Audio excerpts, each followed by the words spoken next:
How's it going, everybody? Today we're going to talk about dun dun dun this bad boy, Concept of the Political by Carl Schmitt. Now there's 52 pages before Carl Schmitt starts. We're going to skip them. I would advise you to have a look at them. You have dimensions of the new debate around Carl Schmitt, translator's notes, and then an introduction by George Schwab. But we're just going to get straight into it. And it goes from page 52 to 113. So, not that big. It's a paper more so than anything else. Concept of the Political. In memory of my friend, August Schmitt of Munich, who fell on August 28, 1917, the assault on Montclair. Concept of the state presupposes the concept of the political. According to modern linguistic usage, the state is the political status of an organized people in an enclosed territorial unit. This is nothing more than a general paraphrase, not a definition of the state. Since we are concerned here with the nature of the political, such a definition is unwarranted. It may be left open. It may be left open what the state is in its essence, a machine or an organism, a person or an institution, a society or a community, an enterprise or a beehive, or perhaps even a basic procedural order. These definitions and the images anticipate too much meaning, interpretation, illustration, and construction, and therefore cannot constitute any appropriate point of departure for a simple and elementary statement. It is, in its literal sense, and in its historical appearance, the state is a specific entity of people. Now, there's a footnote here, as you can see. Schmitt has in mind the modern national sovereign state and not the political entities of the medieval or ancient periods. For Schmitt's identification with the epoch of the modern state sees George Schwab the challenge of the exception and introduction to the political ideas of Carl Schmitt.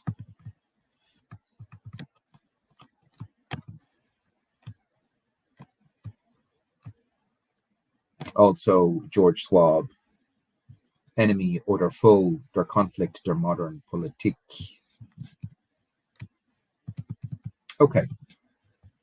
Vis-a-vis the many conceivable kinds of entities, it is in the divisive case the ultimate authority, in the decisive case the ultimate authority. More need not be said at this moment. All characteristics of this image of entity and people receive their meaning from the further distinctive trait of the political and become incomprehensible when the nature of the political is misunderstood. One seldom finds a clear definition of the political. The word is most frequently used negatively, in contrast to various other ideas, for example, such as antithesis, political and economy, politics and morality, politics and law, and within law there is again politics and civil law, and so forth. And we will just look at this footnote here in regards to civil law. The antithesis of law and politics is clearly confused by the antithesis of civil and public law. According to J.K. Bluntischli, Allgemeines Stadtrecht, quote, property is a civil law and not a political concept. The political significance of this antithesis came particularly to the fore in 1925 and 26 during the debates regarding the expropriation of the fortunes of the princes who had formerly ruled in Germany. The following sentence from the speech of Deputy Dietrich is cited as an example. We are of the opinion that the issues here do not all at all pertain to civil law question, but are purely political ones. Okay, back to the text. By means of such negative, often also polemical confrontations, it is usually possible, depending upon the context and concrete situation, to characterize something with clarity. But this is still not a specific definition. In one way or another, political is generally juxtaposed to state, or at least is brought in relation to it. The state thus appears as something political, the political as something pertaining to the state, obviously an unsatisfactory circle. Many descriptions there? Oh yes, there is a footnote 2 here. So the political is generally just opposed to the state, or at least is brought into relation to it. Number 2, also in those definitions of the political which utilize the concept of power as the decisive factor, this power appears mostly as state power, for example, in Max Weber's Politik als Beruf, aspiring to participate in or of influencing the distribution of power, be it between states, be it internally between groups of people which the state encompasses, or leadership of the influencing of a political association, hence today of a state or his perhaps parliament und Regierung im Neu-Gordenten Deutschland. The essence of politics is combat the willing of allies and voluntary powers.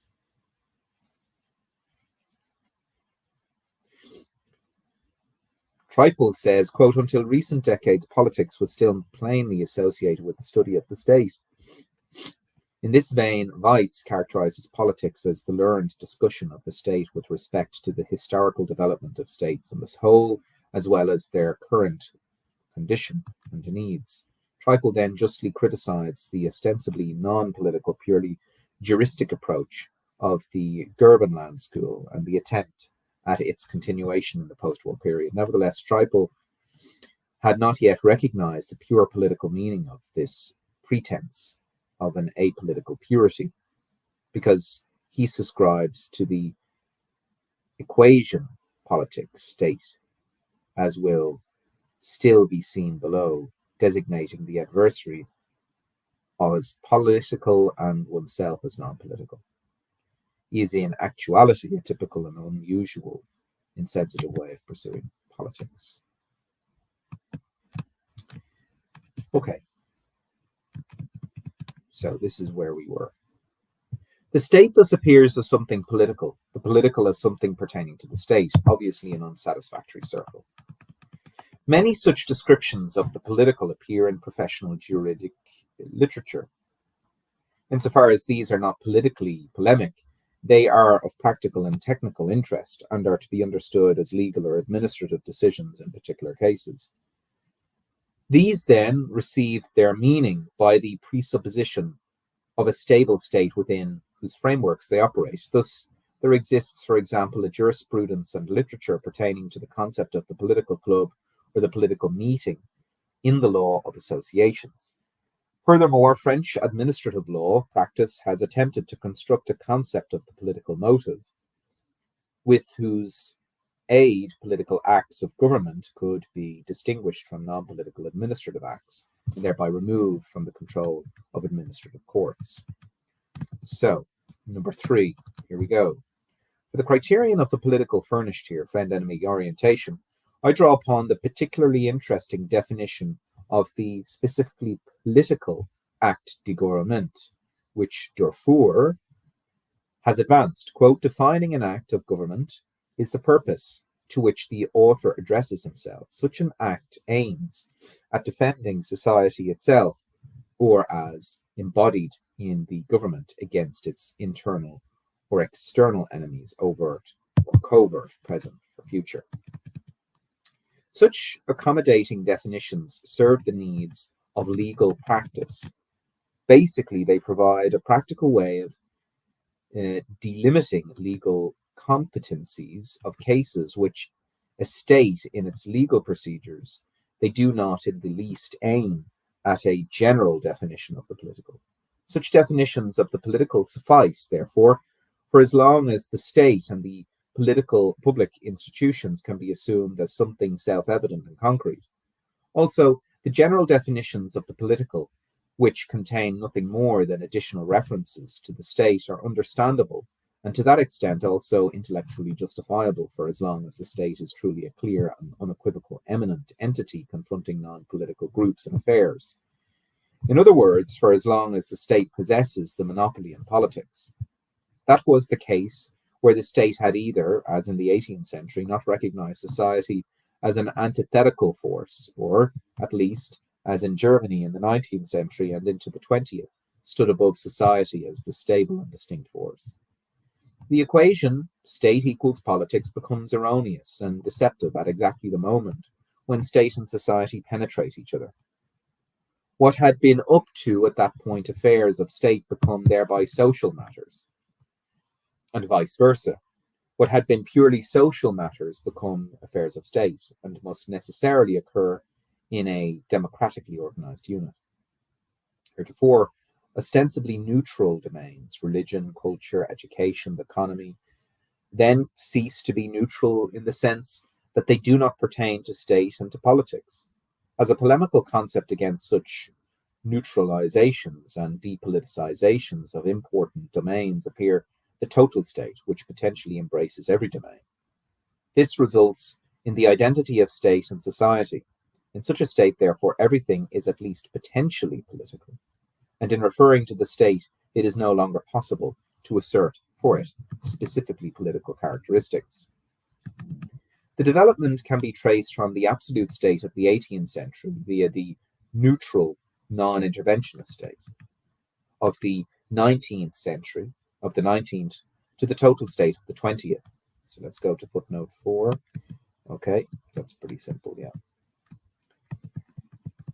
Democracy must do away with all the typical distinctions and depoliticization characteristic of the liberal 19th century, also with those corresponding to the 19th century antithesis and divisions pertaining to the state society, political against social.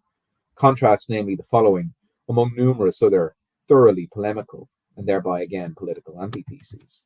Religious as antithesis of political, cultural antithesis of political, economic antithesis of political, legal antithesis of political, scientific antithesis of political. The more profound thinkers of the 19th century soon recognized this. In Jacob Burckhardt's Weltliche Betrachtung, pardon for my German, the following sentences are found on, quote, democracy, i.e. doctrine nourished by 1,000 springs and varying greatly within the social status of its adherents. Only in one respect was it consistent, namely in the instability of its demand for state control of the individual. Thus it blurs the boundaries between state and society and looks to the state for the things that society will most likely refuse to do, while maintaining a permanent condition of argument and change and ultimately indicating the right to work and subsistence for certain castes. Burckhardt also correctly noted the inner contradiction of democracy and the liberal constitutional state. Quote, the state is thus, on the one hand, the realization and expression of the cultural ideas of every party. On the other, merely a visible vestiture of civic life and powerful on an ad hoc basis only.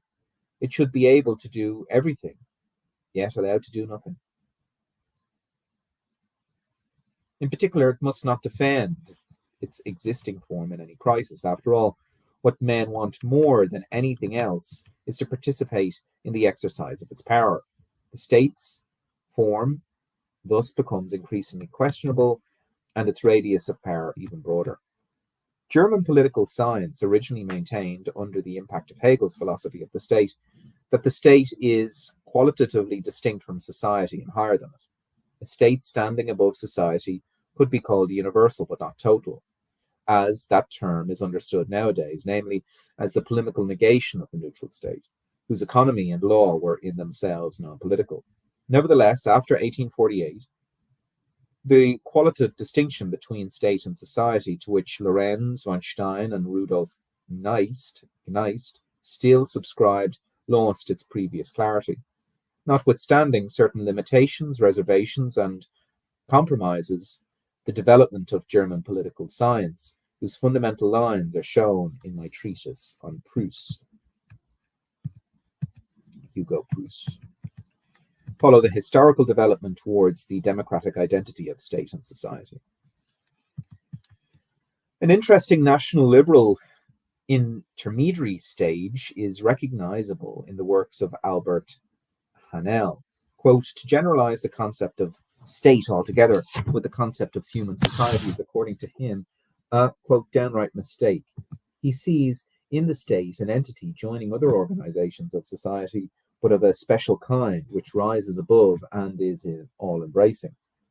Although its general purpose is universal, though only in the special task of delimiting and organizing social effective forces, i.e., the specific function of the law, Hanel considers wrong the belief that the state has, at least potentially, the power of making the social goals of humanity its goals too. Even though the state is, for him, universal, it is by no means total. The decisive step is found in Goethe's theory of association. The first volume of Das Deutsche Genossenschaftsrecht appeared in 1868, because it conceives of the state as one association equal to other associations. Of course, in addition to the associational elements, sovereign ones too belonged to the state and were sometimes stressed more and sometimes less. But since it pertained to a theory of association and not to a theory of sovereignty of the state, the democratic consequences were undeniable. In Germany, they were drawn by Hugo Preuss and K. Wolfsendorf, whereas in England it led to pluralist theories. While awaiting further enlightenment, it seems to me that Rudolf Schmidt's theory of the integration of the state corresponds to a political situation in which Germany is no longer integrated into an existing state, as the German people in the monarchical state of the 19th century, but should itself integrate into the state.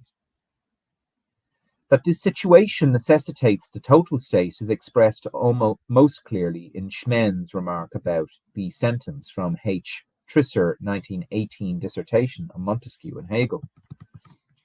There it is said of Hegel's doctrine of the division of powers that it signifies, quote, the most vigorous penetration of all societal spheres by the state for the general purpose of winning for the entirety of the state all vital energies of the people. To which Schmitt adds that this is precisely the integration theory of his book. In actuality, it is the total state which no longer knows anything absolutely non-political. The state which must do away with the depoliticizations of the 19th century, and which in particular puts an end to the principle of the apolitical economy, is independent of the state, and that the state is apart from the economy. 2. A definition of the political can be obtained only by discovering and defining the specifically political categories, in contrast to the various relatively independent endeavors of human thought and action, particularly the moral, aesthetic, and economic. The political has its own criteria which expresses themselves in a characteristic way. The political must therefore rest on its own ultimate distinctions, to which all action with a specifically political meaning can be traced. Let us assume that in the realm of morality, the final distinctions are between good and evil, in aesthetics between beautiful and ugly, in economics profitable and unprofitable.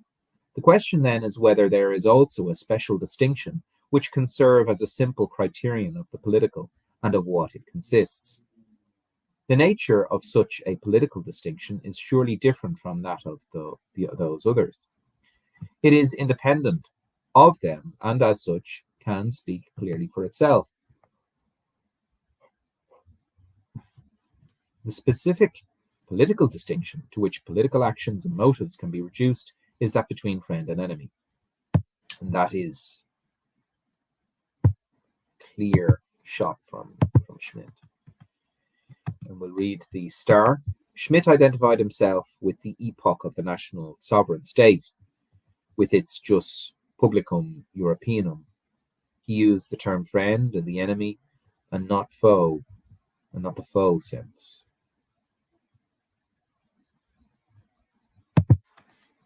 Okay. This provides a definition in the sense of a criterion and not as an exhaustive definition or one indicative of substantial content. Star. Of the numerous discussions of Schmitt's friend-enemy distinction, particular attention is called to Hans Mortingau's La notion de politique et la théorie des différences internationales.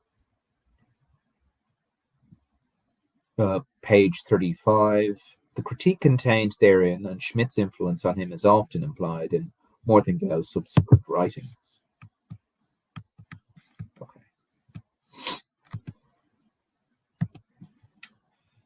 Insofar as it is not derived from other criteria, the antithesis of friend and enemy correspond to the relatively independent criterion of other antitheses.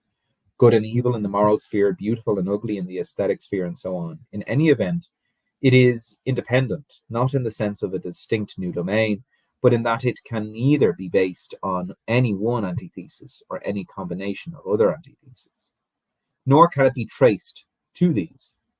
If the antithesis of good and evil is not simply identical with what of beautiful and ugly, profitable and unprofitable, and cannot be directly reduced to the others, then the antithesis of friend and enemy must even less be confused with or mistaken for the others. The distinction of friend and enemy denotes the utmost degree of intensity, of a union of separation, of an association-dissociation. It can exist theoretically and practically without having simultaneously to draw upon the moral, aesthetic, economic, or other distinctions. The political enemy need not be morally evil or aesthetically ugly. He need not appear as an economic competitor, and it may even be advantageous to engage with him in business transactions, but he is nevertheless the other, the stranger. It is sufficient for his nature that he is, in a special sense, a special, intense way, existentially something different and alien, so that in the extreme case, conflicts with him are possible. These can neither be decided by a previous determined general norm, nor by a judgment of a disinterested and therefore neutral third party. Only the actual participants can correctly recognize, understand, and judge the concrete situation and settle the extreme case of conflict. Each participant is in a position to judge whether the adversary intends to negate his opponent's way of life and therefore must be repulsed or fought in order to preserve one's own form of existence. Emotionally, the enemy is easily treated as being evil and ugly, because every distinction, most of all the political, as the strongest and most intense of the distinction categories, draws upon other distinctions for support. This does not alter the autonomy of such distinctions. Consequently, the reverse is also true. The morally evil, aesthetically ugly, or economically damaging need not necessarily be the enemy. The morally good, aesthetically beautiful, and economically profitable need not necessarily become the friend, in the specifically political sense of the word. Thereby, the inherently objective nature and autonomy of the political becomes evident by virtue of its being able to treat, distinguish, and comprehend the friend-enemy antithesis independently of other antitheses.